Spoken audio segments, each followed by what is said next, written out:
আজকে আমরা 12ই ডিসেম্বর 2025-এর মুরলির শাসনমোটা খুব সহজ করে মাত্র 5 মিনিটে বোঝার চেষ্টা করি। তো আমাদের আলোচনাটা শুরু হচ্ছে একটা খুব ইন্টারেস্টিং আইডিয়া দিয়ে। এটা হলো পরিচয়ের একটা বদল, একটা ট্রান্সফরমেশন, মানে আত্মার একটা জার্নি, যেখানে সে একসময় পূজ্য ছিল আর আজ পূজারী হয়ে গেছে। এই রূপান্তরটাই কিন্তু আসল ব্যাপার। একবার ভাবুন তো, যে আত্মারা একসময় ছিল পূজ্য মানে পূজনীয়, যারা ছিল বিশ্বের মালিক, তারাই আজ পূজারী বা উপাসক হয়ে গেছে। নিজেদের আসল পরিচয়টাই ভুলে গিয়ে এখন মায়ার বাঁধনে বন্দী। আচ্ছা, এটা কিন্তু হঠাৎ করে ঘটে যাওয়া কোনো ঘটনা নয়। এটা একটা নির্ধারিত চক্রের অংশ, একটা কসমিক ড্রামার মতো, যেখানে দিব্য আত্মারা মানে দেবতারা একসময় নিজেদেরই অতীতের রূপের পূজারী হয়ে যায়।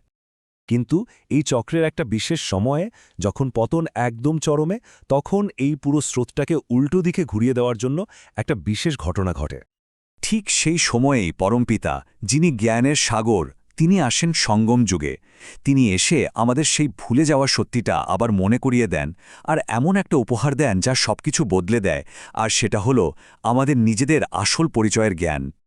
এটা শুধু কোনো জ্ঞান দেওয়া নয়, এটা একটা অ্যাক্টিভ মিশন।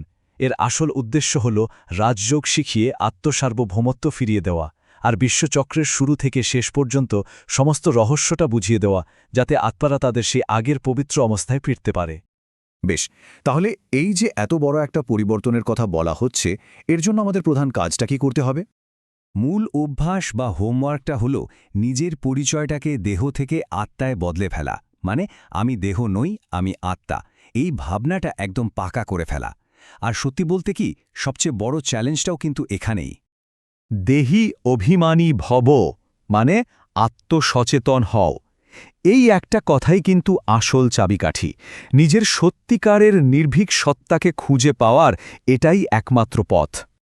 কিন্তু এই আত্মসচেতনতার অভ্যাসটা মোটেও সহজ নয়। এটা আসলে একটা খুবই শক্তিশালী আর সূক্ষ্ম শক্তির বিরুদ্ধে এক নিরন্তর লড়াই। মায়াকে এখানে সবচেয়ে বড় শত্রু বলা হয়েছে, একটা কুমিরের মতো, যা কিনা সবচেয়ে শক্তিশালী আত্মাকেও গিলে ফেলতে পারে আর তাকে আবার এই জাগতিক দুনিয়ার মোহে টেনে নিয়ে আসতে পারে। মায়ার প্রধান অস্ত্র হল সন্দেহ তৈরি করা।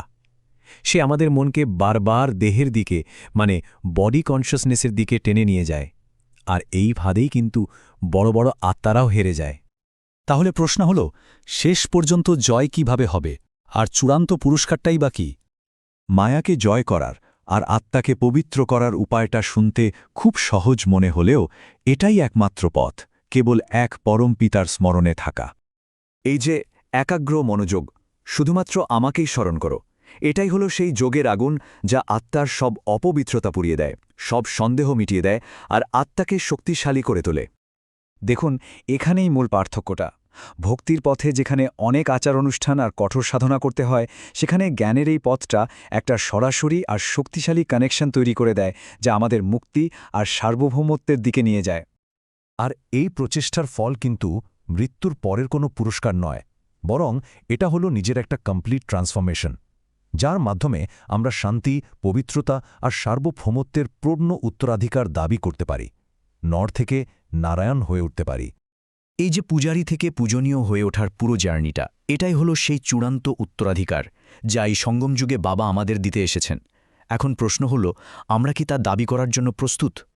একদম শেষে একটা গভীর প্রশ্ন রেখে যাচ্ছি।